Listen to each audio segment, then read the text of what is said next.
কোন সন্তান কত বছর বয়স হলে বিছানা আলাদা করতে হবে?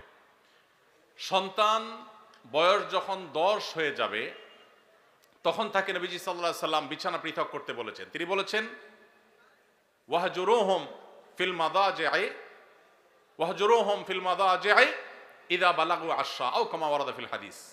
কোন কোন বর্ণনায় ওয়াফাররিকুহুম আসছে। নিজের সন্তানদের বয়স যখন 10 হবে তখন তাদের বিছানা পৃথক করে দাও।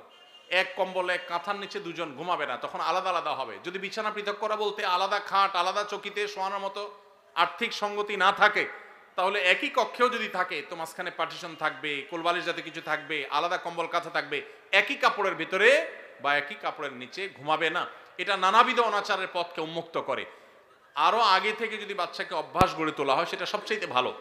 অনেকে আছেন এই বিষয়গুলোকে তেমন কোনো গুরুত্ব দেন না, অথচ এগুলোর কারণে বহু সর্বনাশা আমাদেরকে গ্রাস করে। বিধায় নবী সাল্লাল্লাহু আলাইহি সাল্লামের এই নির্দেশটা আমাদের খুব গুরুত্বের সাথে মানতে হবে।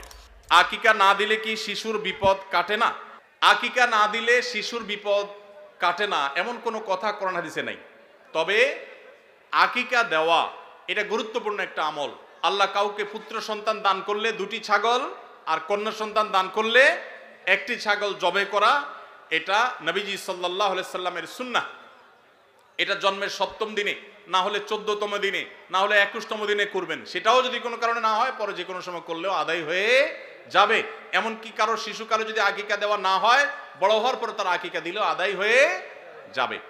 এই আকিকা এটা না দিলে যে বিপদ কাটে না এরকম কোনো কথা নাই। তবে হ্যাঁ, বিভিন্ন হাদিসে নবী সাল্লাল্লাহু আলাইহি সাল্লাম বলেছেন কুল্লু গুলামিন মুরতাহানুন বিআকিকাতিহি, বাচ্চার এটা আকিকার উপরে সে অনেকটা ডিপেন্ডেন্ট থাকে। এই হাদিসের ব্যাখ্যা অনেক মুহাদ্দিসরা বলেছেন আকিকা না দিলে, আকিকা দেওয়ার ফলে সে বিভিন্ন ক্ষয়ক্ষতি থেকে বেঁচে থাকতো। অনেকে বলেছেন শয়তানের কুমন্ত্রণা থেকে বেঁচে থাকে আকিকার মাধ্যমে, এটা থেকে সে আর বাঁচতে পারে না, ওই ক্ষতি তাকে স্পর্শ করার সম্ভাবনা থাকে। তবে কেউ আকিকা দিতে পারলো না, অন্য কোনো আমল করলো তার সন্তানের জন্য, আল্লাহ তাআলা তাকে সেভ করতে পারেন। এমন কোনো কথা নাই যে আকিকা না দিলেই তার সন্তানের বিপদ কাটবে না। তবে আকিকা দেওয়া উচিত, এর মাধ্যমে সন্তান নানাভাবে উপকৃত হয়, নানাভাবে সেভ থাকে, নিরাপদে থাকে। আল্লাহ আমাদের যাদের সামর্থ্য দিচ্ছে তাদেরকে আমল করার তৌফিক দান করুন। মুয়াবিয়াকে কি সাহাবী হিসাবে সম্মান করা যাবে? নাউজুবিল্লাহ, এটা কেমন প্রশ্ন করেছেন? যে ভাই প্রশ্ন করেছেন তার হয়তো জানার ঘাটতি আছে। মুয়াবিয়া রাদিয়াল্লাহু তাআলা আনহু নবী করিম সাল্লাল্লাহু আলাইহি সাল্লামের অত্যন্ত স্নেহভাজন, অত্যন্ত স্নেহধন্য সাহাবীদের একজন। সাহাবী হিসাবে সম্মান করা যাবে কিনা মানে সিনিয়র সাহাবীরা তাঁর জীবদ্দশায় সিনিয়র বড় বড় সাহাবীদের কেউ তাকে অসম্মান করেছেন দেখাতে পারবেন? তাহলে আপনার মনে প্রশ্ন কোত্থেকে আসলো? সাহাবীদের মধ্যে নিজেদের মধ্যে বহু বিষয়ে মতপার্থক্য হয়েছে, এমনকি যুদ্ধ পর্যন্ত হয়েছে। নবীজি সাল্লাল্লাহু আলাইহি সাল্লাম পরিষ্কারভাবে নিষেধ করেছেন যে আমার সাহাবীদেরকে গালমন্দ করবে না, সমালোচনা করবে না। নবীজি সাল্লাল্লাহু আলাইহি সাল্লামের এই হাদিস থেকে বোঝা যায় সাহাবীদের কোনো ভুল, কোনো ত্রুটি হতে পারে মানুষ হিসাবে, কিন্তু হলে সেটার কারণে সমালোচনা করা, গালমন্দ করার অধিকার আমাদের নাই। আপনার বাবা যদি তার কোনো ভুল হয় আপনি কি সেটার সমালোচনা করে বেড়াবেন? সাহাবীদের সম্পর্কে নবী সাল্লাল্লাহু আলাইহি ওয়াসাল্লাম হাদিসগুলো একটা একটা করে পড়ে দেখবেন।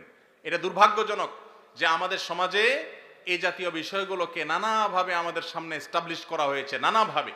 দেখুন, সাহাবীরা সবাই ভুলের ঊর্ধ্বে, সবাই নিষ্পাপ, মাসুম, এটা আহলে সুন্নাত জামাতের কারোর আকীদা বিশ্বাস না।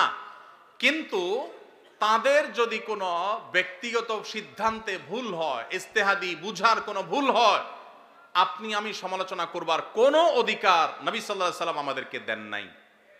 কে সাহস দিয়েছে আপনাকে যে আপনি আল্লাহ নবী সাল্লাল্লাহু আলাইহি সাল্লামের সাহাবীর দোষ বা ভুল চর্চা করবেন, সমালোচনা করবেন? মনে রাখবেন, কোরআনের আয়াতে আয়াতে দেখবেন আল্লাহ তাআলা সাহাবীদের পুরো সাহাবীদের পুরো জামাতের বিভিন্ন প্রশংসামূলক বাক্য ব্যবহার করেছেন। সীমাহুম ফি উজুহিহিম মিন আসারিস সুজুদ তারাহুম রুকআন সুজদান ইয়াবতাগুনা ফাদলা মিনাল্লাহি ওয়া রিদওয়ানা। সাহাবীরা আল্লাহ বলছেন তারা আল্লাহর সন্তুষ্টি চায়, অন্য কিছু চায় না, ইখলাস আছে তাদের, আর আপনি সমালোচনা করেন কিভাবে? ভাইরা আমার, মুয়াবিয়া রাদিয়াল্লাহু তাআলা আনহু কে জানেন? তিনি সেই সাহাবী যাকে নবী সাল্লাল্লাহু আলাইহি সাল্লাম ওহী লেখার দায়িত্ব দিয়েছেন, কাতেবে ওহী। সহজ কথা না। জিবরিল আলাইহিস সালাম যখন নবীজির কাছে ওহী নিয়ে আসতেন, তিনি লেখা জানতেন না, নবীজি লেখা জানতেন না।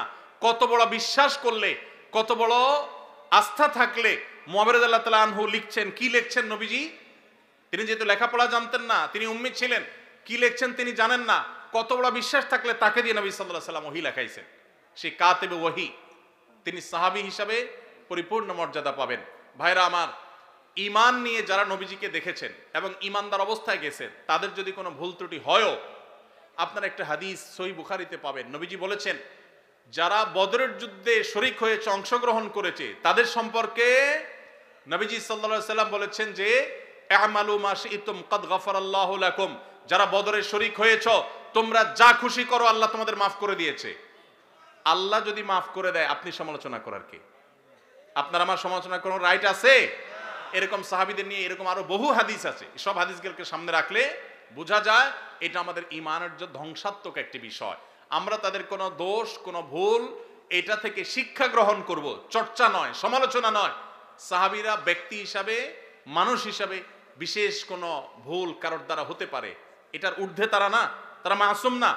কিন্তু সাহাবীদের যে পুরো জামাতে সাহাবা, সেটা মৌলিকভাবে মোটা দাগে এটা আমাদের জন্য অনুসরণীয়, অনুকরণীয়। কিন্তু ব্যক্তি হিসাবে, ব্যক্তি কেন্দ্রিক ভুল ভ্রান্তি থেকে তারা সবাই ঊর্ধ্বে মাসুম ছিলেন, এটা কারোর বিশ্বাস না। কিন্তু তাদের প্রতি অভক্তি, অশ্রদ্ধা, তাদের সমালোচনা করা, গালমন্দ করা আহলে সুন্নাত জামাতের সমস্ত উলামায়ে কেরামের ঐক্যমতে এটি নাজায়েজ, এটি গুনাহ এবং এটি বিভ্রান্তি। সাহাবীদের সমালোচনার এই কাজ শুরু করেছে শিয়ারা সবচেয়ে বেশি। তারা আম্মা জান আয়েশা রাদিয়াল্লাহু আনহাকে গালমন্দ করে, আবু বকর রাদিয়াল্লাহু আনহুকে গালমন্দ করে, আলী রাদিয়াল্লাহু আনহুকে গালমন্দ করে, আর অনেক সাহাবীকে, আলী রাদিয়াল্লাহু আনহু ছাড়া অন্য যে সমস্ত ওমর রাদিয়াল্লাহু আনহুকে গালমন্দ করে, তারা নবীজির সাহাবীদেরকে গালমন্দ করে। এটা শিয়াদের কাজ। আল্লাহ তাআলা আমাদেরকে এই সমস্ত গুনাহ থেকে বেঁচে থাকার তৌফিক দান করুন।